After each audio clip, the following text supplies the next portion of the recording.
जय श्रीमन्नारायण। तो कुरुक्षेत्र के क्षेत्र है और यहीं पर श्री भागवत जी की कथा हम आरम्भ करने जा रहे हैं। आप सब इसका लाभ उठाएंगे। हमें इतना विश्वास कि आपको लाभ मिलेगा।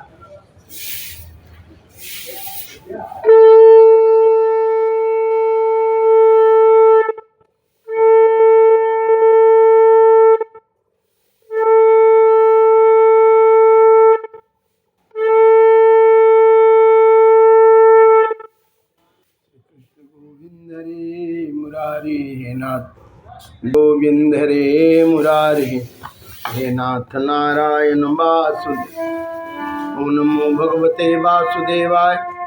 श्रीमद्भागवत महापुराणम सच्चिदानंद रूपाय विश्वोत्पत्ति हेतवे तापत्रय विनाशाय कृष्णाय वयम नमः। सच्चिदानंद स्वरूप भगवान श्री कृष्ण को हम नमस्कार करते हैं, जो जगत की उत्पत्ति स्थिति और विनाश के हेतु तथा आध्यात्मिक अधिदैविक और अधिभौतिक तीनों ताप को नाश करने वाले हैं। शांताकारं भुजगशयनं पद्मनाभं सुरेशं विश्वाधारं गगन सदृशं मेघवर्णं शुभांगं लक्ष्मीकान्तं कमलनयनं योगिभिर्ध्यानगम्यं वंदे विष्णु भवभयहरणं सर्वलोकैकनाथम। वही निरंजन परमात्मा निराकार धर्म की स्थापना करने के लिए कृष्ण भगवान के रूप में धराधाम पर पधारे हैं और उन्होंने शब्द रूप में भागवत में प्रवेश कर गया भक्तों की कहने के ऊपर। इसलिए मूल पाठ ही भगवान का शब्द रूप ब्रह्म है। अब हम चतुर्थ स्कंद के 17 अध्याय अथ सप्तदशोऽध्याय। महाराज पृथु का पृथ्वी पर कुपित होना और पृथ्वी के द्वारा उनके स्तुति करना। मैत्रुवाच एवं स भगवानो वैन्यः ख्यापित गुण कर्म भी छन्द्यामास तान् कामहे प्रति पूज्याभिनन्द्य च ब्रह्मन्न परमुखान् सर्वान् भृत्याम् आत्मा परोदशा राम सहजन पदान् श्रेणी प्रकृति संपूजितम्। विदुर्वाच कस्मात् धार गोरूपं धत्रे बहुरूपनि यम दोह तो तत्र ओ वत्सल दोहनम च किम कृतया विस्या देवी कृता तेन क्षमा कथम तस्सा मध्ये हयम देवकस्य हेतुर्पहरतम्। श्री कृष्ण गोविंद हरे मुरारे नाथ नारायण वासुदेव। मैत्री जी कहते हैं, इस प्रकार जब बंदीजन महाराज पृथु के गुण और कर्मों का बखान करके उनकी प्रशंसा की, तब उन्होंने भी उनकी बड़ाई करके तथा उन्हें मनचाही वस्तुएं देकर संतुष्ट किया। उन्होंने ब्राह्मण आदि चारों वर्णों, सेवकों, मंत्रियों, पुरोहितों, पुरवासियों, देशवासियों, भिन्न भिन्न व्यवसायियों तथा अनन्य अज्ञान उवर्तियों का भी तत्काल सत्कार किया। विदुर जी पूछा, ब्राह्मण, पृथ्वी तो अनेक रूप धारण कर सकती है, उसने गौ का रूप ही क्यों धारण किया? और जब महाराज पृथु ने उसे दुहा तब बछड़ा कौन बना और दुहने का पात्र क्या हुआ? पृथ्वी देवी तो पहले स्वभाव से ही ऊंची नीची थी, से उन्होंने समतल किया किस प्रकार किया? और इंद्र उनके यज्ञ संबंधी घोड़े को क्यों हार ले गए? ब्रह्मज्ञानियों में श्रेष्ठ भगवान सनत कुमार जी से ज्ञान और विज्ञान प्राप्त करके वे राजर्षि की इस गति को प्राप्त हुए। पृथु रूप से सर्वेश्वर भगवान श्री कृष्ण ने अवतार ग्रहण किया था। अतः पुण्यकृति श्री हरि के उस पृथु अवतार से संबंध रखने वाले जो और भी पवित्र चरित्र हों वे सभी आप मुझसे कहिए। मैं आप का और श्री कृष्णचंद्र का बड़ा अनुरक्त भक्त हूँ। हरे नाथ नारायण वासुदेव। सुत जी कहते हैं, जब विदुर जी ने भगवान वासुदेव की कथा कहने के लिए इस प्रकार प्रेरणा की, तब श्री मैत्र जी ने प्रसन्न चित्त से उनकी प्रशंसा करते हुए कहने लगे। श्री मैत्र जी ने कहा, विदुर जी, ब्राह्मणों ने महाराज पृथु का राजाभिषेक करके उन्हें प्रजा का रक्षक घोषित किया। उन दिनों पृथ्वी अनहीन हो गई थी, इसलिए भूख के कारण प्रजाजनों के शरीर सूख कर कांटे हो गए थे। उन्होंने अपने स्वामी पृथु के पास आकर कहा, राजन, जिस प्रकार कोटर में सुलगती हुई आग से पेड़ जल जाता है, उसी प्रकार हम पेट की भीषण ज्वाला से जल रहे हैं। आप शरणागतों की रक्षा करने वाले हैं। आप शरणागतों की रक्षा करने वाले हैं और हमारे अन्नदाता प्रभु बनाए गए हैं। इसलिए हम आपके शरण में आए हैं। आप समस्त लोगों की रक्षा करने वाले हैं। आप ही हमारी जीविका के भी स्वामी हैं। अतः राजराजेश्वर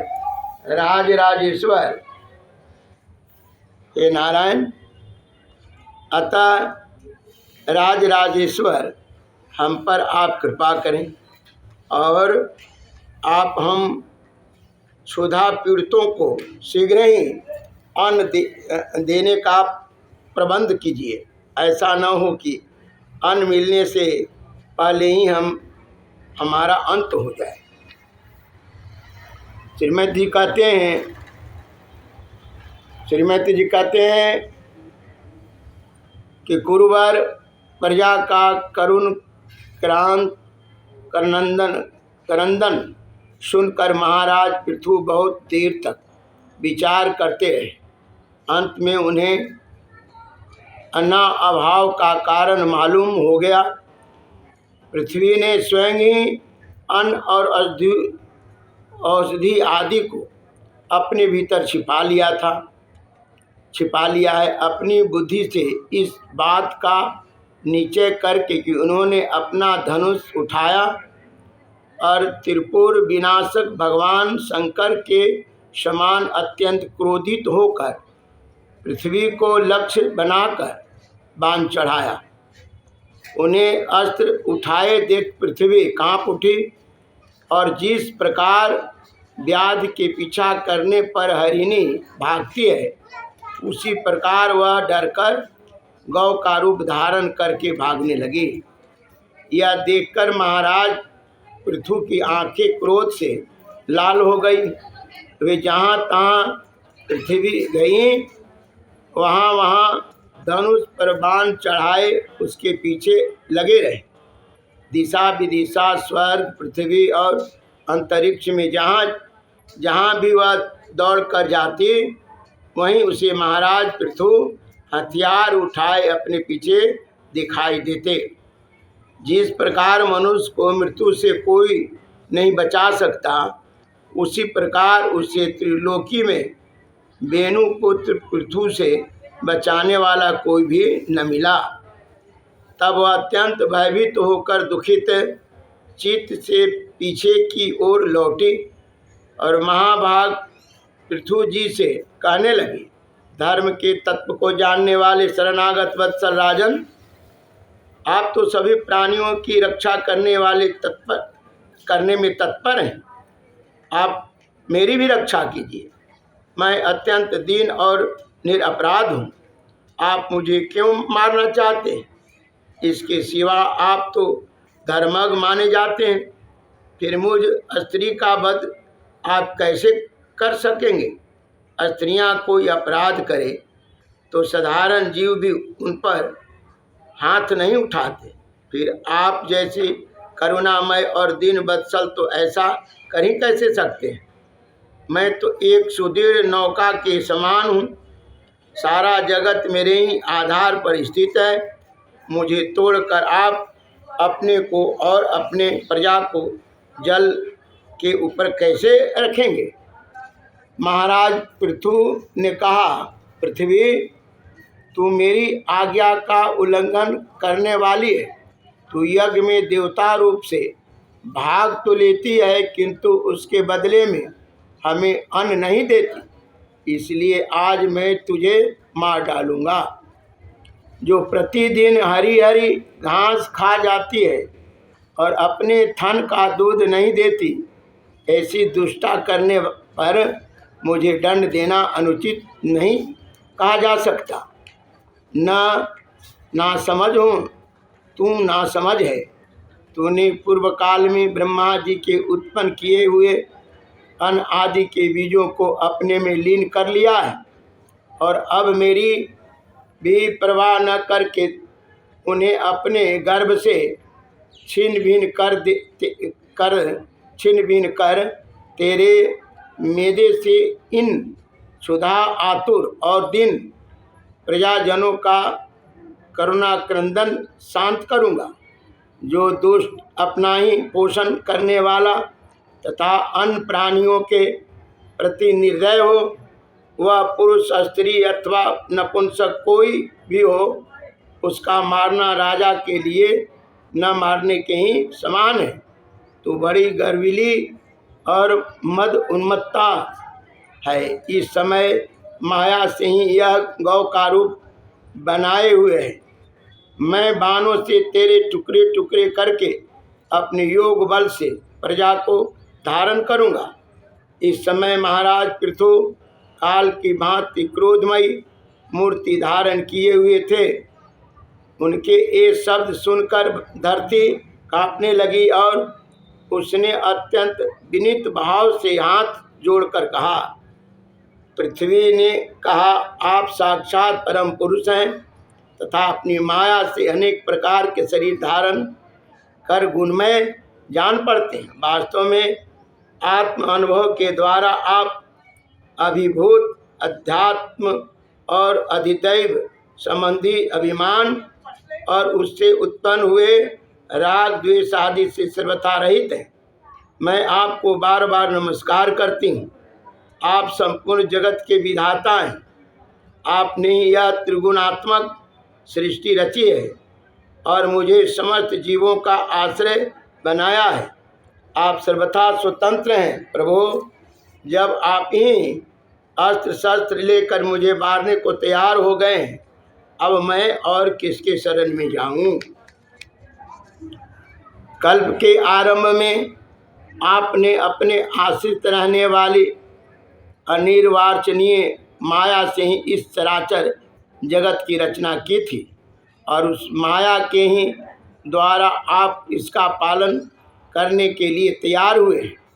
आप धर्मपरायण हैं, फिर भी मुझ गोरूप धारिणी को इस प्रकार मारना क्यों चाहते हैं?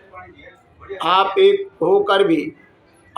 होकर भी मायावश अनेक रूप जान पड़ते हैं तथा आपने स्वयं ब्रह्मा को रचकर उनसे विश्व की रचना कराई है। आप साक्षात सर्वेश्वर हैं। आपकी लीलाओं को अजितेंद्रिय लोग कैसे जान सकते हैं? उनकी बुद्धि तो आपकी दुर्माया से विक्षिप्त हो रही है। आपकी पंचभूत इंद्रियें उनकी अधिष्ठात्री देवता बुद्धि और अहंकार रूप अपनी शक्तियों के द्वारा क्रमशः जगत की उत्पत्ति स्थिति और संहार करते हैं। भिन्न भिन्न कार्यों के लिए समय समय पर आपकी शक्तियों का अविभाव तिरोभाव हुआ करता है। आप साक्षात परम पुरुष हैं, जगत विधाता हैं, आपको मेरा नमस्कार है। अजन्मा प्रभु, आप ही अपने रचे हुए भूत इंद्रियों और अंतःकरण रूप जगत की स्थिति के लिए आदि बरा रूप होकर मुझे रसातल से जल से बाहर लाए थे। इस प्रकार एक बार तो मेरा उद्धार करके आपने धराधर नाम पाया था। आज वही आप वीर मूर्ति से जल के ऊपर नौका के समान स्थित मेरे ही आश्रय रहने वाली प्रजा की रक्षा करने के अभिप्राय से पहने पहने बाण चढ़ाकर दूध न देने के अपराध में मुझे मारना चाहते हैं। इस त्रिगुणात्मक सृष्टि की रचना करने वाली आपकी माया से मेरे जैसे साधारण जीवों के चित्त मोहग्रस्त हो रहे हैं। मुझे जैसे लोग तो आपके भक्तों की लीलाओं का भी आशय नहीं समझ सकते, फिर आपकी किसी क्रिया का उद्देश्य न समझे तो इसमें आश्चर्य की क्या बात है। अतः जो इंद्रियां स्वयं आदि के द्वारा विरोचित यज्ञ का विस्तार करते हैं, ऐसे आपके भक्तों को मैं नमस्कार करता हूँ। श्रीमद्भागवते महापुराण पंचम संहितायां चतुर्थ स्कंधे पृथु विजय धरित्री निग्रहो नाम सप्तशो अध्याय। श्री कृष्ण गोविंद हरे मुरारे हे नाथ नारायण वासुदेव। श्री कृष्ण गोविंद हरे मुरारे। चतुर्थ स्कंध अथ अष्टदशो अध्याय यानी 18 अध्याय। पृथ्वी द्वहन। मैत्रोवाच इत्थं पृथोम अभिष्टूय रुषा स्फोरित अधरम पुनरा आव अनिभृत शं सत्व्ययात्मानाम् आत्मना संनियम्य क्षयभे भो मनयं निबोध श्रावितं च मे सर्वथा सारम् आदते यथा मधुकरो बुद्धा अस्मिन् लोके अथ वाव मुनिभिः तत्त्वदर्शिभिः दृष्ट्वा योगः परयोक्ताश्च पुंसां श्रेयः प्रसीदये तान्यतेष्टते यः समयोगु पायान् पूर्वदर्शितान् अवरः सर्ध उपेतो उप्यान् विन्दते अजसा। श्री कृष्ण गोविंद हरे मुरारे हे नाथ नारायण वासुदेव।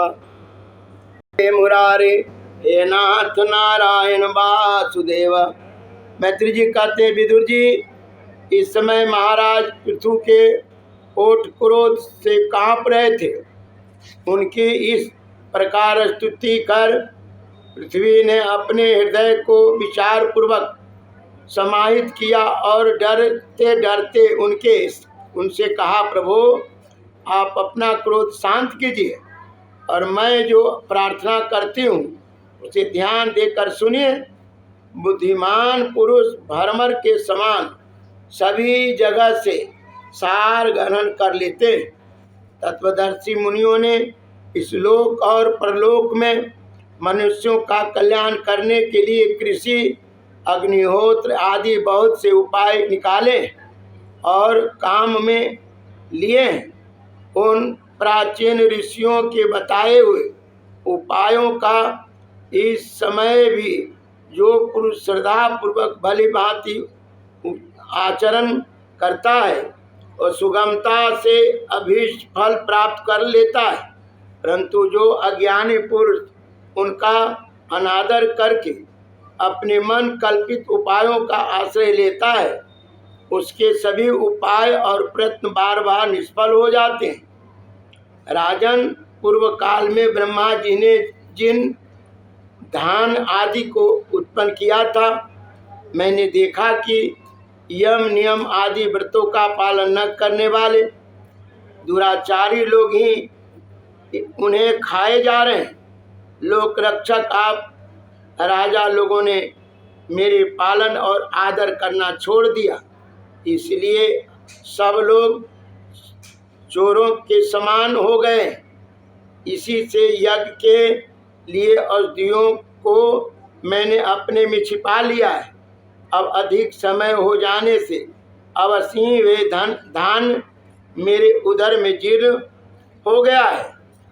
आप उन्हें पूर्वाचार्यों के बतलाए हुए उपायों से निकाल लीजिए।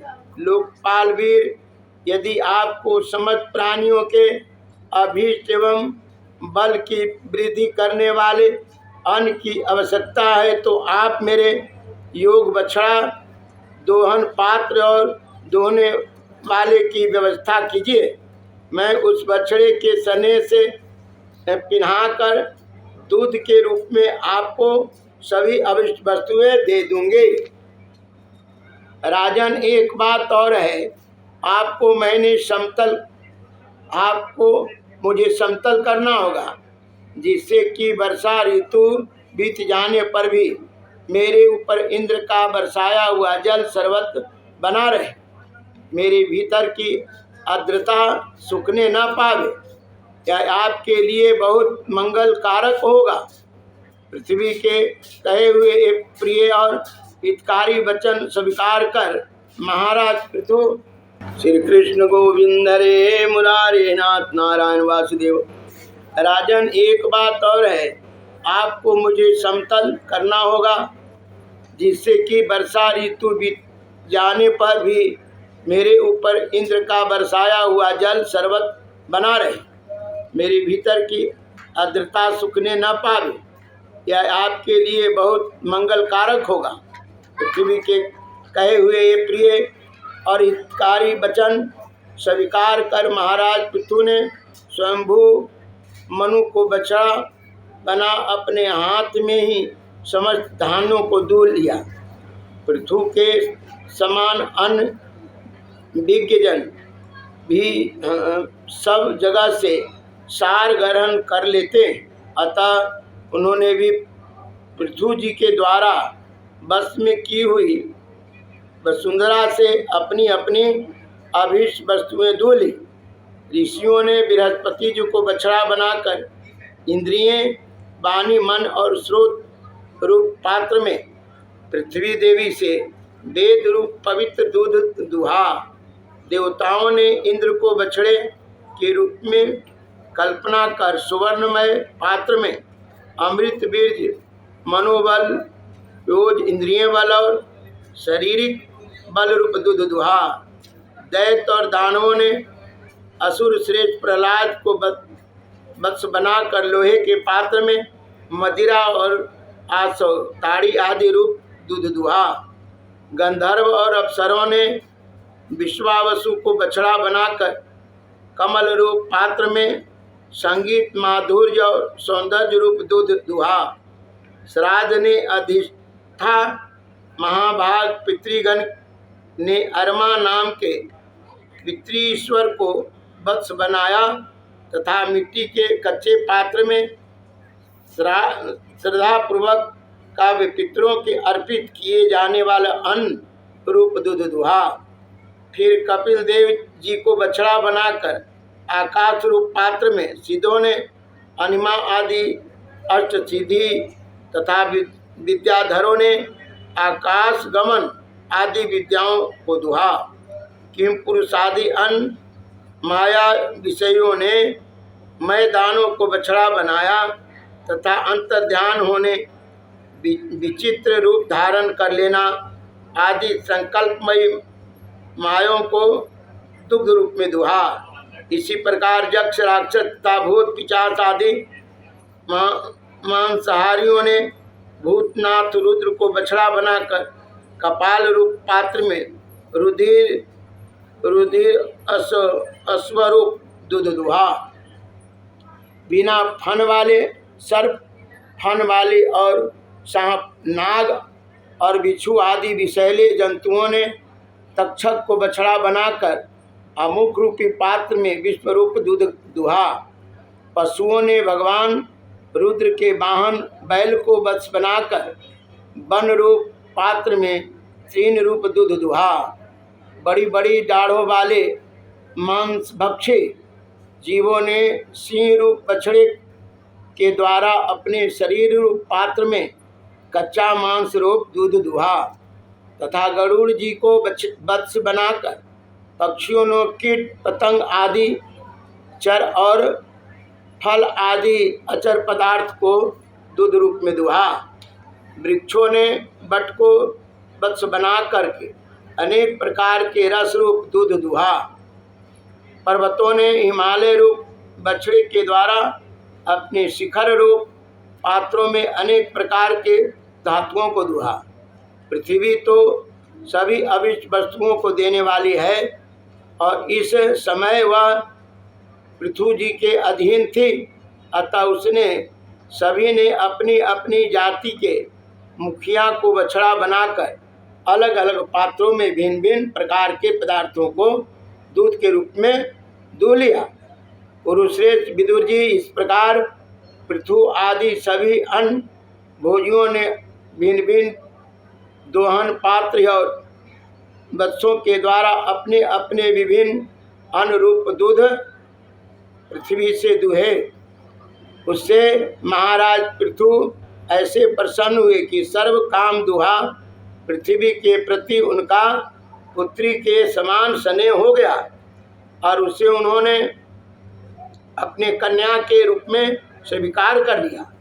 फिर राजा धीराज पृथु ने अपने धनुष की नोक से पर्वतों को फोड़कर इस सारे भूमंडल के प्राय समतल कर दिया।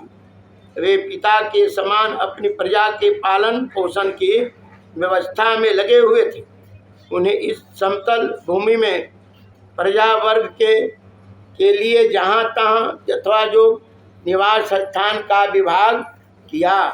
अनेकों गांव, कस्बे, नगर, दुर्ग, अहिरों की बस्ती, पशुओं के रहने के स्थान, छावनियाँ, खाने, किसानों के गांव और पहाड़ों के तलहटी के गांव बसाए। महाराज पृथु से पहले इस पृथ्वी तल पर पूर्व ग्राम आदि विभाग नहीं था। सब लोग अपने अपने सुविधा के अनुसार बेखटक जहाँ तहाँ बस जाते थे। इति श्रीमद्भागवते महापुराणे परमहंस्यां संहितायां चतुर्थ स्कंदे पृथु विजय अष्टदशो अध्याय। श्री कृष्ण गोविंद हरे मुरारे हे नाथ नारायण वासुदेव। श्री कृष्ण गोविंद हरे मुरारे हे नाथ नारायण वासुदेव। अथ एकोनविंशो अध्याय। चतुर्थ स्कंद के 21वां अध्याय। महाराज पृथु के 100 अश्वमेध यज्ञ। मैत्री उवाच यथा दीक्षतः राजा तो अयमेध सतेन स ब्रह्मावृते मनोक्षेत्रे यत्र प्राजी सरस्वती तदभिप्रेत्य भगवान् कर्मयते स्वयं आत्मनः सत्कर्तून् मामृखे पृथो यो यज्ञ महोत्सवं यत्र यज्ञपति साक्षात् भगवान् हरीश्वर अन्य भूयत सर्वात्मा सर्वलोक गुरु प्रभु अनवितो ब्रह्म सर अभ्यम लोकपाल अनुगय उपगिये मानो गंधर्व मुनि भीष अप्सरा पुरगण। श्री कृष्ण गोविंद हरे मुरारे हे नाथ नारायण वासु। मैत्री जी कहते हैं, विदुर जी, महाराज मनु के ब्रह्मावर्त क्षेत्र में जहाँ सरस्वती नदी पूर्वमुखी होकर बहती हैं, राजा पृथ्वी 100 अश्वमेध यज्ञों की दीक्षा ली। यह देखकर भगवान इंद्र को विचार हुआ कि इस प्रकार तो पृथु के कर्म मेरे कर्मों के अपेक्षा भी बढ़ जाएंगे। इसलिए वे उनके यज्ञ महोत्सव को सहन न कर सके। महाराज पृथु के यज्ञ में सबके अंतरात्मा सर्वलोक पूज्य जगदीश्वर भगवान हरि ने यज्ञेश्वर रूप से साक्षात दर्शन दिया था। उनके साथ ब्रह्मा, रुद्र तथा अपने अपने अनुचरों के सहित लोकपाल गण भी पधारे थे। उस समय गंधर्व मुनि और अप्सराएं प्रभु की कृति गा रहे थे। सिद्ध, विद्याधर, दैत्य, दानव, यक्ष, सुनंद, नंद आदि भगवान के प्रमुख पार्षद और जो सर्वदा भगवान की सेवा के लिए उत्सुक रहते हैं, वे कपिल, नारद, दत्तात्रेय एवं सनकादि योगेश्वर भी उनके साथ आए थे। भारत उस यज्ञ में यज्ञ सामग्रियों को देने वाली भूमि ने कामधेनु रूप होकर यजमान की सारी कामनाओं को पूर्ण किया था। नदियाँ दाख और इख आदि सब प्रकार के रसों को बहा लाती थी तथा जिनसे मधु चूता रहता था, ऐसे बड़े बड़े वृक्ष दूध, दही, अन्न और घृत आदि तरह तरह की सामग्रियां अर्पण करते थे। समुद्र बहुत ही रत्न राशियाँ, पर्वत, भक्ष, भोज, चोष्ठ और लोह, 4 प्रकार के अन्न तथा लोकपालों के सहित संपूर्ण लोग तरह तरह के उपहार उन्हें अर्पण करते थे। महाराज पृथु तो एकमात्र श्रीहरि को ही अपना प्रभु मानते थे। उनकी कृपा से उस यज्ञ अनुष्ठान में उनकी बड़ा उत्कर्ष हुआ, किंतु यह बात देवराज इंद्र को सहन न हुई और उन्होंने उसमें विघ्न डालने की चेष्टा की।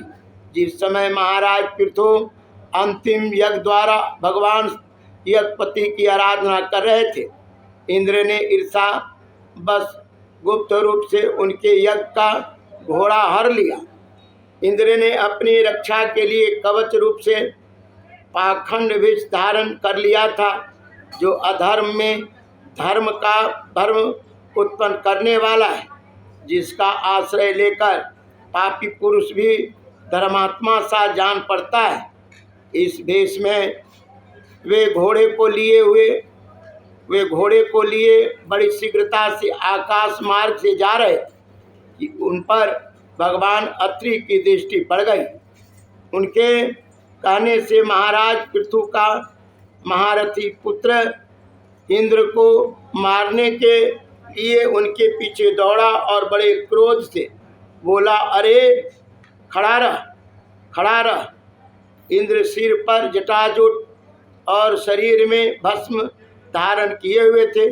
उनका ऐसा वेश देखकर पृथु कुमार ने उन्हें मूर्तिमान धर्म समझा, इसलिए उन पर बाण नहीं छोड़ा। जब वह इंद्र पर वार किए बिना ही लौट आए, तब महर्षि अत्रि मुनि ने उसे इंद्र को मारने के लिए आज्ञा दी। वत्स, इस देवताधम इंद्र ने तुम्हारे यज्ञ में विघ्न डाला है, तुम इसे मार डालो। अत्रि मुनि के इस प्रकार उत्साहित करने पर पृथु कुमार क्रोध में भर आए। इंद्र बड़ी तेजी से आकाश में जा रहे थे। उनके पीछे वह इस प्रकार दौड़ा जैसे रावण के पीछे जटायु। स्वर्गपति इंद्र उसे पीछे आते देख उस वेश और घोड़ों को छोड़कर वहीं अंतर्ध्यान हो गए और वह वीर अपना यज्ञ पशु लेकर पिता के यज्ञशाला में लौट आया। शक्तिशाली विदुर जी उसके इस अद्भुत पराक्रम को देखकर महर्षियों ने उनका नाम विजयीतासो रखा। यज्ञ पशु को चसाल और यूप में बांध दिया गया था। शक्तिशाली इंद्र ने घोर अंधकार फैला दिया था। उसी में छिपकर वे भी उस घोड़े को उसकी सोने की जंजीर समेत ले गए। अत्रि मुनि ने फिर उन्हें आकाश में तेजी से जाते देख लिया, किंतु उनके पास कपाल और खड़गवांग देखकर पृथुपुत्र ने उनके मार्ग में कोई बाधा न डाली। तब अत्रि ने राजकुमार को फिर उस्काया और उसने गुस्से में भरकर इंद्र को लक्ष्य बनाकर अपनी बाण चढ़ाया। यह देखकर कि देवता राज इस भेष और घोड़े को छोड़कर वहीं अंतर्ध्यान हो गए। वीर विजितासव अपना घोड़ा लेकर पिता की यज्ञशाला में लौट आए। तब से इंद्र के उस निंदित भेष को मंदबुद्धि पुरुषों ने ग्रहण कर लिया। इंद्र ने अश्व हरण की इच्छा से जो रूप धारण किए थे वे पाप के पाखंड होने के कारण पाखंड कहलाए। यहाँ खंड शब्द चिन्ह का वाचक है। इस प्रकार पृथु के यज्ञ का विध्वंस करने के लिए यज्ञ पशु को चुराते समय इंद्र ने जिन्होंने कई बार ग्रहण करके त्यागा था, उन नग्न रक्त आंबर तथा कपालिक आदि पाखंडपूर्ण आचरणों में मनुष्यों की बुद्धि प्राय मोहित हो जाती है, क्योंकि वे नास्तिक मत देखने में सुंदर है और बड़ी बड़ी युक्तियों से अपने पक्ष का समर्थन करते हैं। वास्तव में वे उपधर्म मात्र हैं। लोग धर्म मानकर उनमें आसक्त हो जाते हैं। इंद्र की कुचाल का पता लगने पर परम पराक्रमी महाराज पृथु को बड़ा क्रोध हुआ। उन्होंने अपना धनुष उठाकर उस पर बाण चढ़ाया और उस समय क्रोधावेश के कारण उनकी ओर देखा नहीं जाता था। जब ऋतुजों ने देखा कि असही पराक्रमी महाराज पृथु इंद्र का वध करने को तैयार हैं, तब उन्हें रोकते हुए कहा कि राजन, आप तो बड़े बुद्धिमान हैं। यज्ञ दीक्षा लेने पर शास्त्र विहित यज्ञ पशु को छोड़कर और किसी का वध करना उचित नहीं है। इस यज्ञ कार्य में विघ्न डालने वाला आपका शत्रु इंद्र तो आपके सुजस से ही ईर्षावश निस्तेज हो रहा है। हम अमोघ आवाहन मंत्रों द्वारा उसे यहीं बुला लेते हैं और बलात् अग्नि में हवन कर देते हैं। विदुर जी यजमान से इस प्रकार सलाह करके उसके याजकों ने क्रोधपूर्वक इंद्र का आवाहन किया। वे श्रुवा द्वारा आहुति डालना ही चाहते थे कि ब्रह्मा जी ने वहाँ आकर उन्हें रोक दिया। वे बोले, याजकों, तुम्हें इंद्र का वध नहीं करना चाहिए। यह यज्ञ संज्ञक इंद्र तो भगवान की ही मूर्ति है। तुम यज्ञ द्वारा जिन देवताओं को आराधना कर रहे हो वे इंद्र के ही तो अंग हैं और उसे तुम यज्ञ द्वारा मारना चाहते हो। पृथु के इस यज्ञ अनुष्ठान में विघ्न डालने के लिए इंद्र ने जो पाखंड फैलाया है वह धर्म का उच्छेदन करने वाला है। इस बात पर तुम ध्यान दो। अब उससे अधिक विरोध मत करो, नहीं तो वह और भी पाखंड मार्गों का प्रचार करेगा। अच्छा, परम यशस्वी महाराज पृथु के 99 ही यज्ञ करने दो। फिर महर्षि पृथु ने कहा, राजन, आप तो मोक्ष धर्म के जानने वाले हैं, अतः अब आपको इस यज्ञ अनुष्ठान की आवश्यकता नहीं है। आपका मंगल हो। आप और इंद्र दोनों की पवित्र कीर्ति भगवान श्रीहरि के शरीर है, इसलिए अपने ही स्वरूपभूत इंद्र के प्रति आपको क्रोध नहीं करना चाहिए। आपका यह निर्विघ्न समाप्त नहीं हुआ, इसके लिए आप चिंता न करें। हमारी बात आप आदरपूर्वक स्वीकार कीजिए। देखिए, जो मनुष्य विधाता के बिगाड़े हुए काम को बनाने का विचार करता है उसका मन अत्यंत क्रोध में भरकर भयंकर मोह में फंस जाता है। बस इस यज्ञ को बंद कीजिए। इसी के कारण इंद्र के चलाए हुए पाखंडों से धर्म का नाश हो रहा है, क्योंकि देवताओं में बड़ा दुराग्रह होता है। जरा देखिए तो, जो इंद्र घोड़ों को चुराकर आपके यज्ञ में विघ्न डाल रहा है, इसी के रचे हुए इन मनोहर पाखंडों की ओर सारी जनता खिंची चली जा रही है। आप साक्षात विष्णु के अंश हैं। बेन के दुराचार से धर्म लुप्त हो रहा था। उस समय उचित धर्म की रक्षा के लिए ही आपने उसके शरीर से अवतार लिया है। अतः प्रजापालक पृथु जी अपने इस अवतार का उद्देश्य विचार कर आप भृगु आदि विश्व रचयिता मुनीश्वरों का संकल्प पूर्ण कीजिए। यह प्रचंड पाखंड पथरूप इंद्र की माया अधर्म की जननी है। आप इसे नष्ट कर डालिए। श्रीमती जी कहते हैं, लोक गुरु भगवान ब्रह्मा जी के इस प्रकार समझाने पर प्रबल पराक्रमी महाराज पृथु ने यज्ञ का आग्रह छोड़ दिया और इंद्र के साथ प्रीतिपूर्वक संधि भी कर ली।